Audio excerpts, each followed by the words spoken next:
Hi guys, welcome back to my channel. Hope आप सभी बहुत अच्छे से होंगे। आज हम पढ़ने जा रहे हैं important questions from the chapter government budget. आज हम पढ़ेंगे टाइप्स ऑफ डेफिसिट, ठीक है, जो कि बोर्ड एग्जाम के लिए बहुत ज्यादा इंपॉर्टेंट है। देखिए, सबसे पहले टाइप्स ऑफ डेफिसिट के अंदर क्या चीज है। पहले बेटे मैं आपको बताना चाह रही हूँ कि डेफिसिट क्या होता है। बहुत ध्यान से देखना बेटे, डेफिसिट क्या है। डेफिसिट एक ऐसी सिचुएशन है जहां पे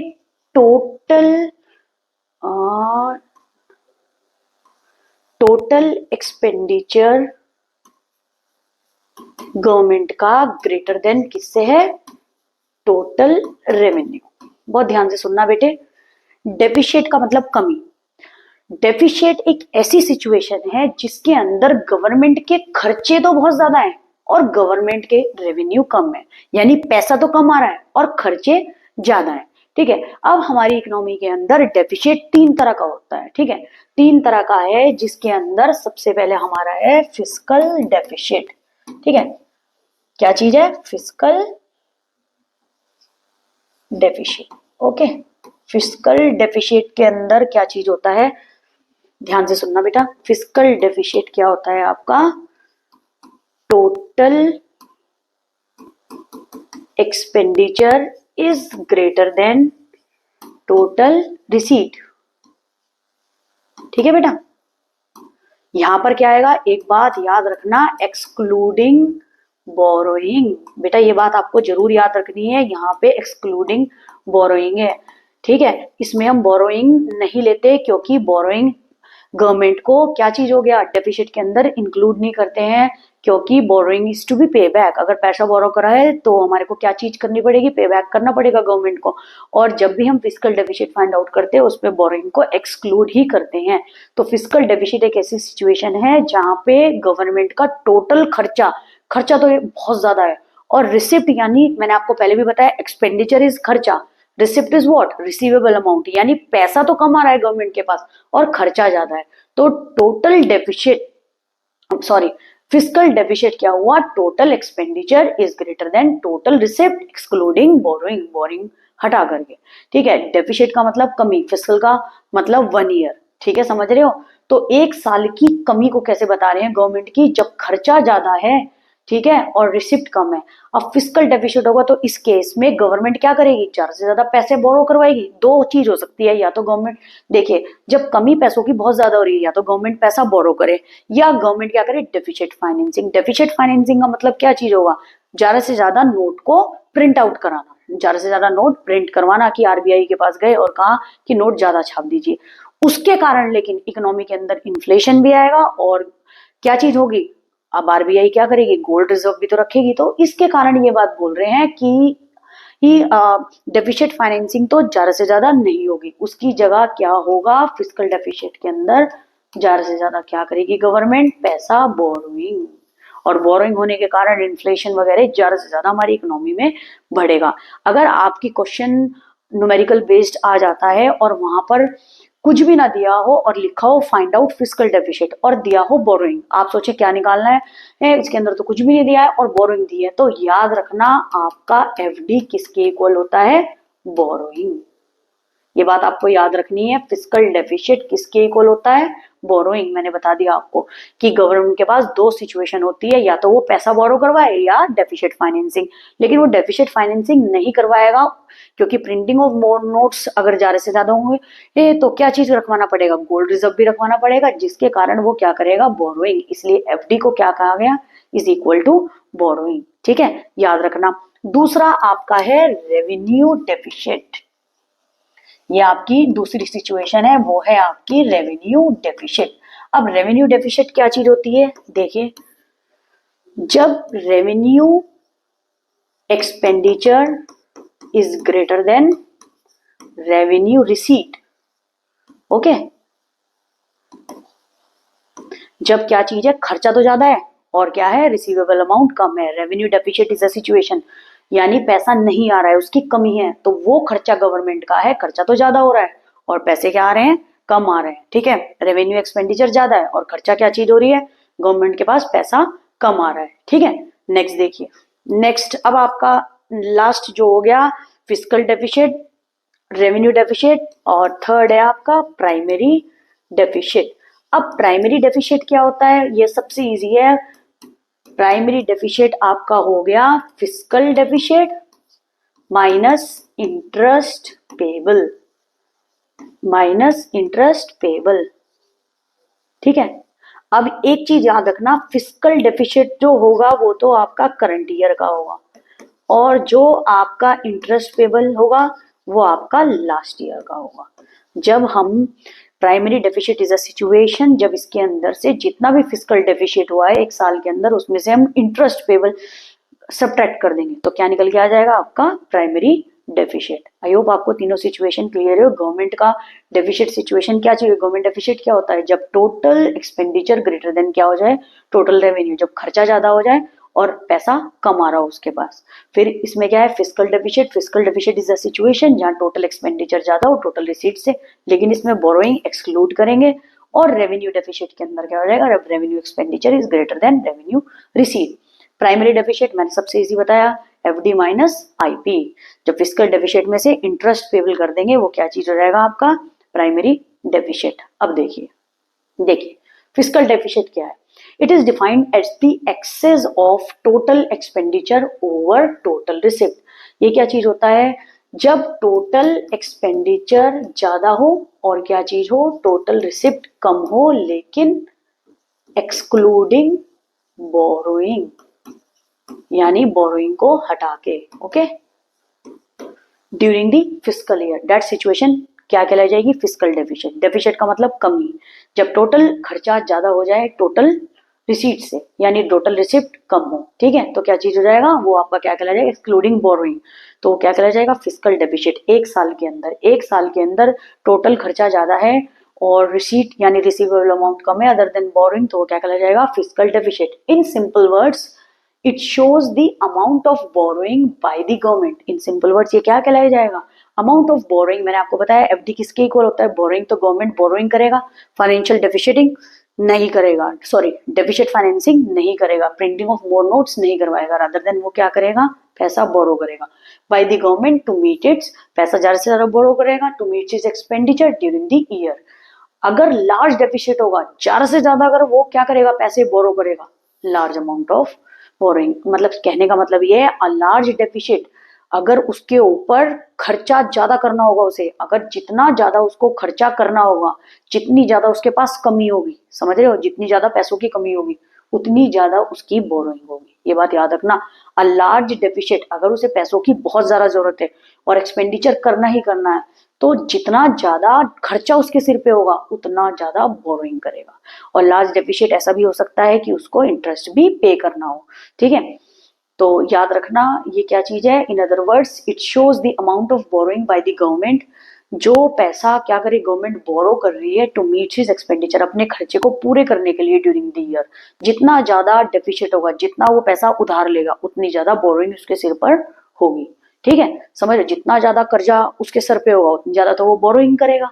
ठीक है, जो उसको एक्सपेंडिचर करना होगा। तो fiscal deficit is a measure of how much the government needs to borrow. एक ऐसा मेजर है जिसके अंदर गवर्नमेंट ये पता लगाते हैं कि गवर्नमेंट कितना बोरो कर रही है मार्केट से, किस चीज के लिए, टू मीट इट्स खर्चा, that is expenditure. When it's revenue is इनएडिक्वेट, जब उसके पास पैसा तो कम आ रहा है और खर्चा बहुत ज्यादा है करने के लिए, तो गवर्नमेंट जितना भी पैसा बोरो करेगी उसको मेजर जो हम करते हैं वो किससे करेंगे, फिस्कल डेफिशिट से। तो फिस्कल डेफिशिट का फॉर्मूला याद रखना, total expenditure minus total receipt excluding borrowing. इसके अंदर बोरोइंग नहीं लेंगे क्योंकि ये फिस्कल डेफिशिट किसके इक्वल होती है, बोरोइंग। इसमें हम एक्सक्लूड करेंगे बोरोइंग, बोरोइंग नहीं लेंगे। ठीक है, याद रखना इसके अंदर बोरोइंग नहीं ली जाएगी, इसके अंदर हम बोरोइंग नहीं लेंगे। ठीक है बेटा, इसमें क्या एक्सक्लूड हो जाएगा, बोरोइंग इसके अंदर हम नहीं लेंगे। ओके, ध्यान रखना। ठीक है, देखिए नेक्स्ट है आपका different ways to calculate fiscal deficit. Fiscal deficit के बहुत सारे फॉर्मूले हैं, ठीक है, इनको अच्छी तरह से लर्न करना, ये आपके न्यूमेरिकल बेस्ड क्वेश्चन में यूज होंगे। Fiscal deficit is equal to total expenditure minus total receipt excluding borrowing, borrowing हटा के, ये मैंने पीछे भी बता दिया है आपको फॉर्मूला। नेक्स्ट है आपका टोटल एक्सपेंडिचर क्या होता है, revenue expenditure plus capital expenditure, total receipt revenue receipt plus capital receipt excluding borrowing, borrowing को हटा के, जो मैंने आपको बता दिया। डेफिशिट कैलकुलेट कर रहे हैं तो बोरोइंग नहीं लेंगे। Fiscal deficit revenue expenditure minus revenue receipt, okay, revenue expenditure minus revenue receipt, capital expenditure minus capital receipt excluding borrowing को हटा के, ठीक है। अब fiscal deficit, revenue deficit plus क्या हो जाएगा, capital expenditure minus capital expenditure minus capital receipt excluding borrowing, ठीक है बेटा। If only total borrowings are given in the question, अगर टोटल बोरोइंग क्वेश्चन के अंदर दिया होगा, then fiscal deficit is equal to the borrowing. Total क्या हो जाएगा, fiscal deficit is equal to total borrowing. इसको अच्छे से करना बेटा, ठीक है, बहुत अच्छे से करना, इन सारे फॉर्मूले को अच्छे से लर्न कर लेना, ठीक है।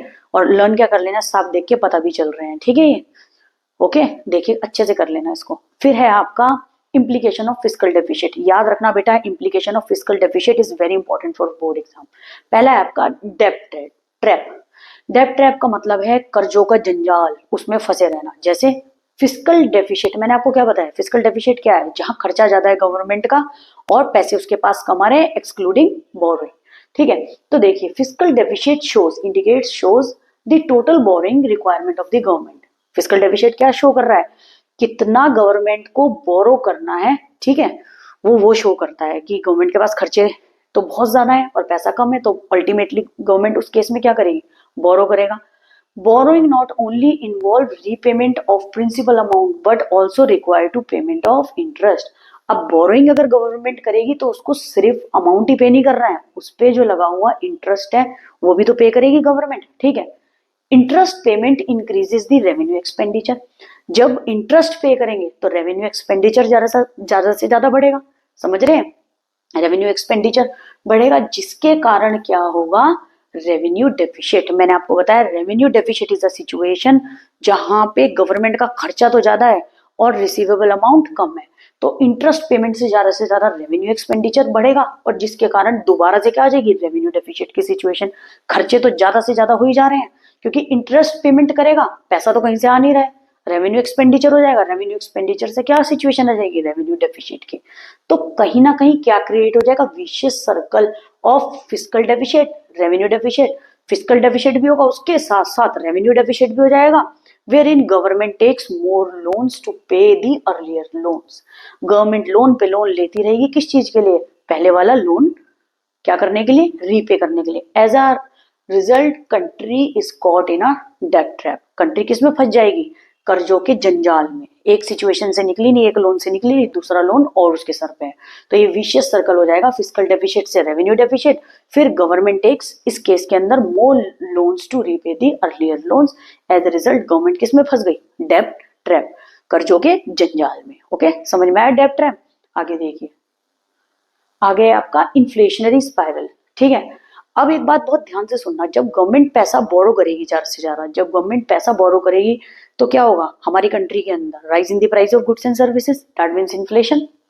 तो क्या चीज रहेगा, इन्फ्लेशनरी स्पाइरल या इन्फ्लेशनरी प्रेशर या इन्फ्लेशन, तीनों को कोई भी आप हेडिंग करके एक लिख सकते हो। एज अ गवर्नमेंट, जब भी गवर्नमेंट पैसा बोरो करते हैं तो हमारी इकोनॉमी में ज्यादा से ज्यादा इन्फ्लेशन आ जाता है, बेटा याद रखना। तो गवर्नमेंट पैसा ज्यादा से ज्यादा बोरो किससे करेगा, आरबीआई से, विच meets their demand by printing more currency notes. जब भी गवर्नमेंट पैसा बोरो करेगी आरबीआई से तो आरबीआई क्या करेगा, चलो भाई ज्यादा से ज्यादा नोट प्रिंट कर दो।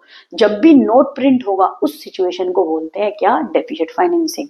अगर क्वेश्चन आ जाए व्हाट इज डेफिसिट फाइनेंसिंग, तो क्या चीज होगा, जब मेनली आरबीआई ज्यादा से ज्यादा गवर्नमेंट की नीड्स फुलफिल करने के लिए, जब गवर्नमेंट पैसा बोरो कर रही है, प्रिंट करे मोर करेंसी नोट्स, तो उस सिचुएशन को हम क्या बोलते हैं, deficit financing. Thus it result in circulation of more money which में कॉज क्या हो जाएगा, inflationary pressure in the economy. इससे क्या होगा, सर्कुलेशन ऑफ मनी तो हो जाएगा लेकिन हमारी इकोनॉमी में इन्फ्लेशनरी प्रेशर हो जाएगा। इन्फ्लेशन का मतलब rise in the price of goods and services. देखिए कैसे, इंक्रीज इन मनी सप्लाई तो इंक्रीज हो गई, increase in price of goods and services, inflationary spiral, country के अंदर क्या आ गया, इन्फ्लेशन। समझ रहे हो, मनी सप्लाई तो बढ़ गई, जनरली गुड्स एंड सर्विसेज के प्राइस बढ़ गए, इन्फ्लेशनरी स्पाइरल, इन्फ्लेशन आ गया, ठीक है। आगे देखें बेटे, फॉरेन डिपेंडेंस। अब बहुत ध्यान से सुनना, जब खर्चा करने के लिए गवर्नमेंट के पास पैसे नहीं है तो उस गवर्नमेंट क्या करेगी, government also borrows from rest of the world, government पैसा बोरो करेगी रेस्ट ऑफ द वर्ल्ड, जिसके कारण फॉरेन डिपेंडेंस ज्यादा से ज्यादा, फॉरेन क्या, अदर कंट्रीज पे गवर्नमेंट का ज्यादा से ज्यादा क्या हो जाएगा, डिपेंडेंस। फिर ज्यादा से ज्यादा अदर कंट्रीज का इंटरफेयर हमारी कंट्री में रहेगा। याद रखना, फॉरेन डिपेंडेंस में क्या चीज होगा, government also borrows from rest of the world which raises it's dependence on other countries, इसकी डिपेंडेंस अदर कंट्रीज पे भी बढ़ जाएगी। ओके, नेक्स्ट है हैम्पर्स द फ्यूचर ग्रोथ। अगर गवर्नमेंट पैसा बोरो ही करती रह गई, एक्सपेंडिचर ही ज्यादा हुआ, तो फ्यूचर ग्रोथ पे क्या होगा, हैम्पर्स, रुक जाएगी कहीं ना कहीं future growth. Borrowing increases the financial burden, borrowing financial burden बढ़ा देती है, किसके लिए, future generation. For example suppose करो आपके फादर ने लोन लिया है और उनकी जॉब चली जाए, तो लोन क्या होगा, पापा के पास तो जॉब नहीं है, आप जॉब कर रहे हैं तो क्या होगा, आप ही पे करेंगे। तो सेम ये बात बोल रहे हैं, बोरोइंग सेम इसके अंदर देखिए, गवर्नमेंट ने पैसा बोरो करा है, अब फाइनेंशियल बर्डन फ्यूचर जनरेशन पे ही तो आएगा। ठीक है, it adversely affect the future growth, जिसके कारण जब क्या होगा, ये फ्यूचर जनरेशन पे ज्यादा से ज्यादा बर्डन करेगी, तो उसी का लोन पहले वाला रीपे करने के चक्कर में क्या हो जाएगा, it affect the future growth and development of the country, जिसके कारण फ्यूचर ग्रोथ और डेवलपमेंट कहीं ना कहीं रुक जाएगा। हैम्पर्स, हैम्पर्स का मतलब रुकावटें आ जाएंगी, हैम्पर्स दी फ्यूचर ग्रोथ, रोक देगी कहीं ना कहीं फ्यूचर ग्रोथ को।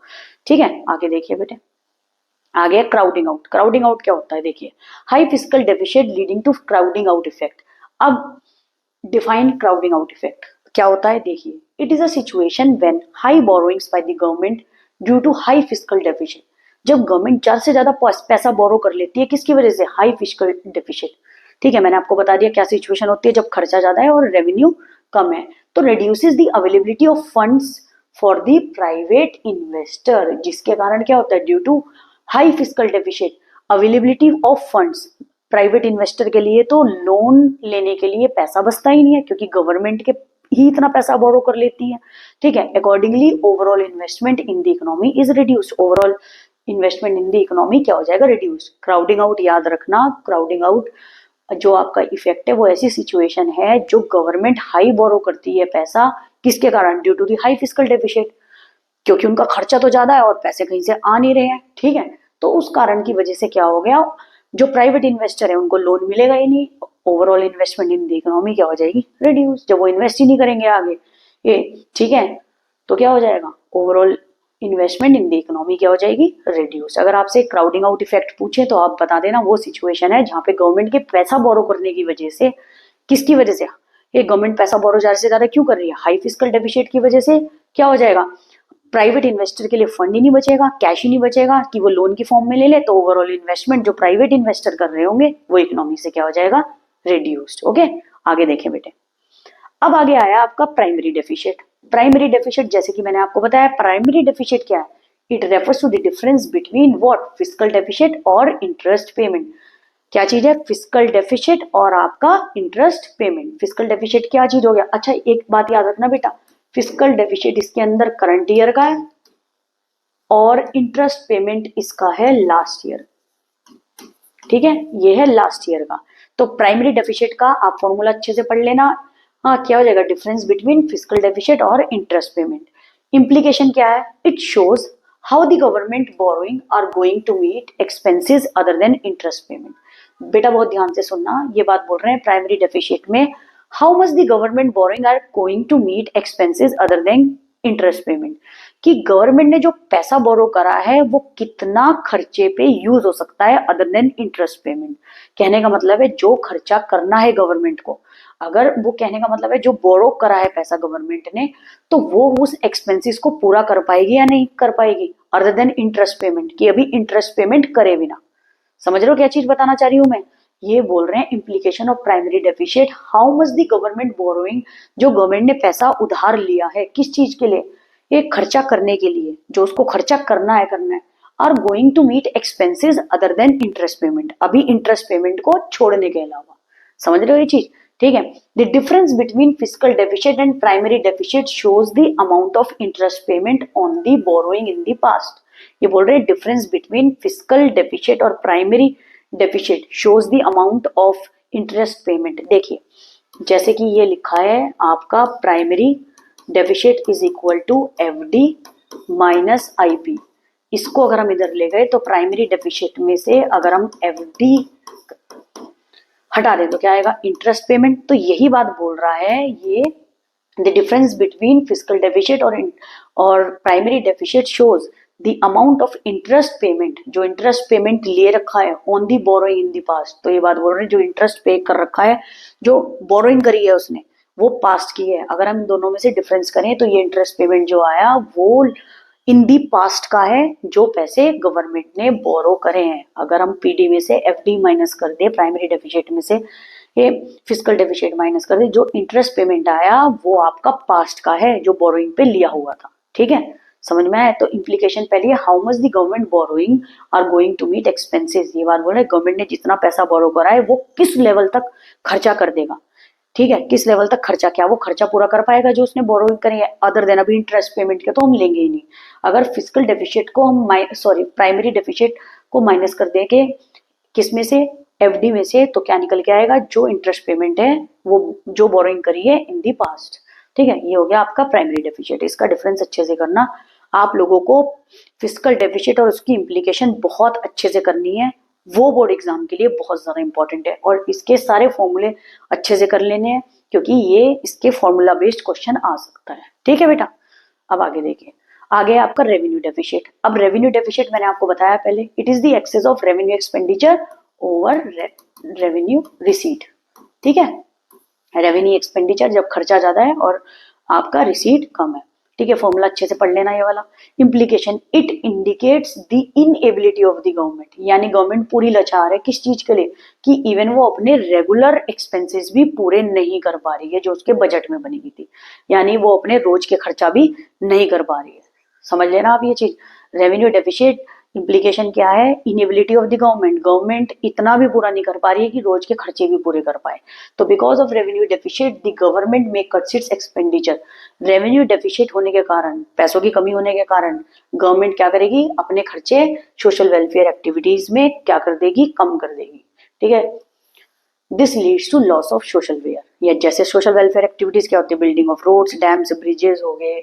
ठीक है, मेडिकल फैसिलिटीज हो गई, यानी हॉस्पिटल्स बनाना, स्कूल्स बनाना रूरल एरियाज वगैरह में, तो गवर्नमेंट खत्म कर देगी ये सब करना। तो बोल रहे हैं because of revenue deficit government cuts its expenditure on social welfare activities, जिससे क्या होगा, loss of social welfare. Hope आपको ये समझ आया अच्छे से।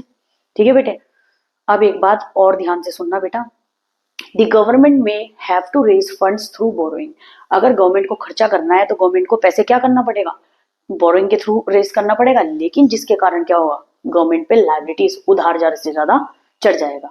ठीक है, तो क्या होगा, the government may be compelled for disinvestment. तो गवर्नमेंट फोर्स होगी, कंपेल्ड का मतलब गवर्नमेंट फोर्स होगी। डिस इन्वेस्टमेंट का मतलब क्या चीज होता है, कि वो क्या चीज करे, पैसा डिसइन्वेस्टमेंट ना करे। डिसइन्वेस्टमेंट मतलब पैसा इन्वेस्ट ना करे, selling its own ownership of public enterprises to foreign companies.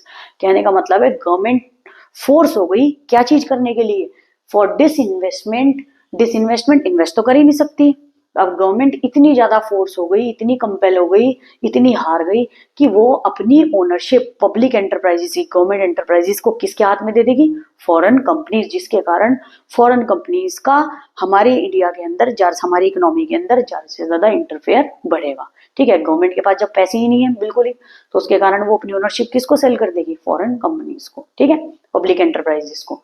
A high revenue deficit gives a warning signal to the government. जितना ज्यादा रेवेन्यू डेफिसिट होगा, ठीक है, ये एक वार्निंग सिग्नल दे देगी भाई गवर्नमेंट को, आइदर कट इट एक्सपेंडिचर, ठीक है, और इंक्रीज इट्स रेवेन्यू। या तो अपना खर्चा कम कर दो और या फिर अपना रेवेन्यू बढ़ा लो, या तो अपना खर्चा बिल्कुल खत्म कर दो, या फिर क्या चीज कर दो, या फिर अपना रेवेन्यू बढ़ाओ कि पैसे ज्यादा लाओ अपने पास। ठीक है, एक वार्निंग सिग्नल हो जाएगा जब जब रेवेन्यू डेफिसिट हो जाएगा, कि या तो अपना खर्चा खत्म कर दो या इंक्रीज करो अपना रेवेन्यू। ठीक है, as a result economic control of the foreigners may increase, जो मैंने आपको बता दिया, जब फॉरेन कंट्रीज को पब्लिक एंटरप्राइजेस सेल आउट करेगी गवर्नमेंट, तो उससे economic control of the foreigners increase हो जाएगा, किसमें, डोमेस्टिक कंट्री में। ठीक है बेटा, समझ आया रेवेन्यू डेफिसिट। ठीक है, तो रेवेन्यू डेफिसिट हमारी कंट्री के लिए बहुत बेकार सिचुएशन है। ठीक है, आई होप आपको ये वीडियो अच्छी लगी हो। ऐसी और वीडियोस के लिए do subscribe and like my channel, ताकि मुझे और ज्यादा मोटिवेशन मिले और ऐसे ही मैं आपके लिए वीडियो लेकर आती रहूं। Thank you so much.